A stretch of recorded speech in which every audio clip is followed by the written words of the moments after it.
नमस्ते दोस्तों। आज हम एक ऐसी किताब के बारे में बात करेंगे जो आपकी जिंदगी बदल सकती है। द पावर ऑफ नाउ एक ऐसी किताब है जो आपको बताती है कि खुशी का राज वर्तमान में जीने में छुपा है। इस किताब के लेखक हैं एकहार्ट टोले, जो एक स्पिरिचुअल टीचर हैं। एकहार्ट टोले ने अपनी जिंदगी में बहुत दर्द और तकलीफें देखी, लेकिन उन्होंने खुद को उस दर्द से बाहर निकाला और द पावर ऑफ नाउ के जरिए दुनिया को खुशी का रास्ता दिखाया। ये किताब हमें सिखाती है कि हमारा असली सुख अतीत या भविष्य में नहीं, बल्कि इस पल में है। ये किताब थोड़ी फिलोसॉफिकल जरूर है, लेकिन बहुत ही प्रैक्टिकल भी। इसमें ऐसे तरीके बताए गए हैं जिनसे हम अपने मन को शांत कर सकते हैं और वर्तमान में जीना सीख सकते हैं। इस किताब को पढ़ने के बाद आपकी जिंदगी के नजरिए में जरूर बदलाव आएगा। तो चलिए द पावर ऑफ नाउ के साथ एक खूबसूरत सफर की शुरुआत करते हैं और खुद को ढूंढते हैं। हम सब जानते हैं कि जिंदगी बहुत छोटी है, लेकिन फिर भी हम अक्सर अतीत की यादों में खोए रहते हैं या भविष्य की चिंता में डूबे रहते हैं। एकहार्ट टोले कहते हैं कि अतीत और भविष्य सिर्फ हमारे मन के विचार हैं। असली खुशी तो वर्तमान में जीने में है। जब हम वर्तमान में होते हैं तो हम अपने आसपास की छोटी छोटी चीज़ों को नोटिस करने लगते हैं। हमें फूलों की खुशबू आने लगती है, पक्षियों के गाने सुनाई देने लगते हैं और हवा के झोंके हमें एहसास दिलाते हैं कि हम जिंदा हैं। वर्तमान में जीने का मतलब है हर पल को जीना, बिना किसी फिक्र के, बिना किसी डर के। यह सोचकर देखिए, अगर आप अपने बच्चे के साथ खेल रहे हैं तो क्या आप उस पल को पूरी तरह से जी पाएंगे? अगर आपका मन ऑफिस के काम में लगा हुआ है, नहीं ना। वर्तमान में जीने का मतलब है अपना पूरा ध्यान उस काम पर लगाना जो आप कर रहे हैं। तो आइए हम सब मिलकर एक प्रण लेते हैं कि हम अब से हर पल को पूरी शिद्दत से जिएंगे, क्योंकि यही जिंदगी है और यही जिंदगी का असली मजा है। द पावर ऑफ नाउ में एकहार्ट टोले एक बहुत ही महत्वपूर्ण बात बताते हैं, जिसे वह पेन बॉडी कहते हैं। ये पेन बॉडी हमारे अंदर छिपा हुआ वह दर्द है जो हमें अतीत की बुरी यादों, नकारात्मक विचारों और दुखद अनुभवों से जकड़े रखता है। ये पेन बॉडी एक तरह का एनर्जी फील्ड होता है जो हमारे शरीर के आसपास रहता है और हमें बार बार उन बुरी यादों और नकारात्मक भावनाओं में खींचता रहता है। जब यह पेन बॉडी सक्रिय होता है तो हम गुस्सा, चिड़चिड़ापन, उदासी और डर जैसी नकारात्मक भावनाओं को महसूस करते हैं। यह पेन बॉडी हमें अंदर ही अंदर खाता रहता है और हमें खुश रहने से रोकता है। यह हमें रिश्तों में, काम में और जिंदगी के हर पहलू में परेशान करता है। लेकिन अच्छी बात यह है कि इस पेन बॉडी से छुटकारा पाया जा सकता है। एकहार्ट टोले के मुताबिक पेन बॉडी से निपटने का सबसे बढ़िया तरीका है उसका सामना करना। जब भी आपको गुस्सा, चिड़चिड़ापन, उदासी या डर जैसी कोई नकारात्मक भावना महसूस हो तो उसे दबाने की कोशिश न करें, बल्कि उस भावना को बिना किसी विरोध के महसूस करें। उस भावना को ऑब्जर्व करें और देखें कि वह आपके शरीर में कहाँ महसूस हो रही है। उस भावना को जज न करें, बस उसे होने दें। जब आप किसी भावना का विरोध नहीं करते तो वह धीरे धीरे कमजोर होने लगती है और आखिरकार गायब हो जाती है। इसके अलावा पेन बॉडी से निपटने के लिए ध्यान और योग भी बहुत मददगार साबित हो सकते हैं। ध्यान और योग से आप अपने मन को शांत करना सीखते हैं और अपनी भावनाओं पर नियंत्रण पाना सीखते हैं। जब आप अपनी भावनाओं पर नियंत्रण पा लेते हैं तो पेन बॉडी आप पर अपना असर नहीं छोड़ पाता। विचारों का जाल, मन के भंवर में फंसना। हमारा मन एक बहुत ही ताकतवर चीज है। यह हमें बहुत ऊपर तक ले जा सकता है और बहुत नीचे भी गिरा सकता है। लेकिन अक्सर ऐसा होता है कि हमारा मन हमें अपने कब्जे में ले लेता है और हमें बहुत सोच में डाल देता है। हम लगातार सोचते रहते हैं बीते हुए कल के बारे में, आने वाले कल के बारे में और उन सब बातों के बारे में जो हमारे बस में नहीं है। यह सोच का सिलसिला हमें थका देता है, हमें परेशान करता है और हमें अभी जीने से रोकता है। हमारे मन की यह आदत हमें बहुत सी मुसीबतें दे सकती है। इससे हमें नींद ना आना, चिंता, दुखी रहना और रिश्तों में परेशानी जैसी समस्याएं हो सकती हैं। इसलिए ये बहुत ज़रूरी है कि हम अपने मन को काबू करना सीखें और इस सोच के चक्र से बाहर निकलें।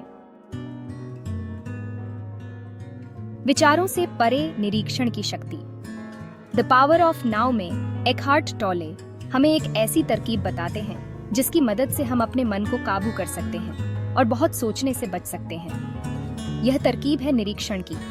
निरीक्षण का मतलब है अपने विचारों को बिना किसी राय बनाए, बिना कोई प्रतिक्रिया दिए बस देखते रहना। जब आप अपने विचारों को निरीक्षण करते हैं तो आपको समझ आने लगता है कि आप और आपके विचार अलग हैं। इस समझ के साथ आप बहुत सोचने से बचने लगते हैं और एक ऐसी जगह पर पहुंच जाते हैं जहां शांति है, जहां स्थिरता है। यह जगह आपके अंदर ही है और आप इस जगह तक निरीक्षण की तरकीब से पहुंच सकते हैं। वर्तमान में जीने के तरीके, खुश रहने के नुस्खे। वर्तमान में जीना कोई बहुत मुश्किल काम नहीं है। ये तो एक ऐसी कला है जिसे थोड़ी सी कोशिश से कोई भी सीख सकता है। यहाँ कुछ आसान तरीके बताए गए हैं जो आपको वर्तमान में जीने में मदद कर सकते हैं। अपनी सांस पर ध्यान दें। जब भी आपका मन भटकने लगे तो बस कुछ पल के लिए अपनी सांस पर ध्यान केंद्रित करें। अपनी सांस को अंदर आते हुए और बाहर जाते हुए महसूस करें। अपनी इंद्रियों का इस्तेमाल करें। अपने आसपास की चीज़ों को ध्यान से देखें। उनकी आवाज़ें सुनें, उनकी गंध को महसूस करें। अपनी इंद्रियों का पूरा इस्तेमाल करें और वर्तमान में जीवंत हो जाएं। छोटी छोटी चीज़ों में खुशी ढूंढें। एक कप गर्मा गर्म चाय, पक्षियों का गाना, बच्चों की हंसी, इन छोटी छोटी चीज़ों में खुशी ढूंढना सीखें। कृतज्ञ रहें, उन सभी चीज़ों के लिए कृतज्ञ रहें जो आपके पास हैं, चाहे वह छोटी ही क्यों ना हो। वर्तमान में जीने के तरीके। मन को शांत कैसे रखें? ध्यान करें।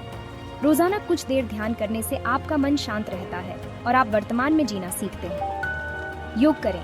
योग न सिर्फ आपके शरीर के लिए बल्कि आपके मन के लिए भी बहुत फायदेमंद है। योग से आप अपने मन को शांत करना सीखते हैं और अपने जज्बातों पर काबू पाना सीखते हैं। प्रकृति के करीब रहें। प्रकृति में एक अद्भुत शक्ति होती है जो हमें शांत करती है और हमें तरोताजा करती है। रोजाना कुछ समय प्रकृति के बीच जरूर बिताएं। अपने शौक पूरे करें। अपने शौक पूरे करने से आपका मन प्रसन्न रहता है और आप तनाव से दूर रहते हैं। आत्मज्ञान। एक नई शुरुआत द पावर ऑफ नाउ में एखार्ट टोले हमें आत्मज्ञान की एक नई परिभाषा से परिचित कराते हैं। उनके मुताबिक आत्मज्ञान कोई ऐसी चीज नहीं है जिसे पाया जा सकता है। यह तो एक ऐसी स्थिति है जिसे हमें पहचानना होता है। यह हमारी स्वाभाविक स्थिति है जहां हम अपने अहंकार से मुक्त होते हैं, जहां हम अपने विचारों और भावनाओं से बंधे नहीं होते।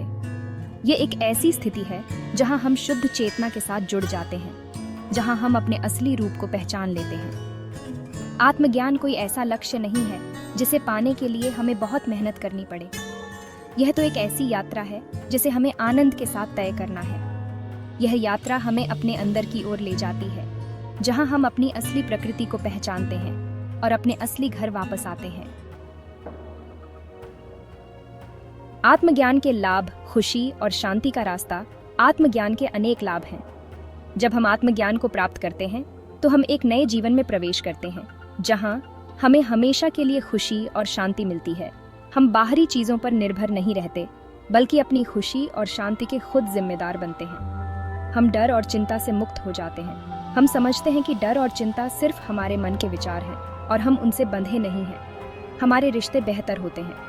हम दूसरों को बिना किसी राय बनाए स्वीकार करना सीखते हैं और उनके साथ प्यार और करुणा से पेश आते हैं। हम ज्यादा रचनात्मक बनते हैं।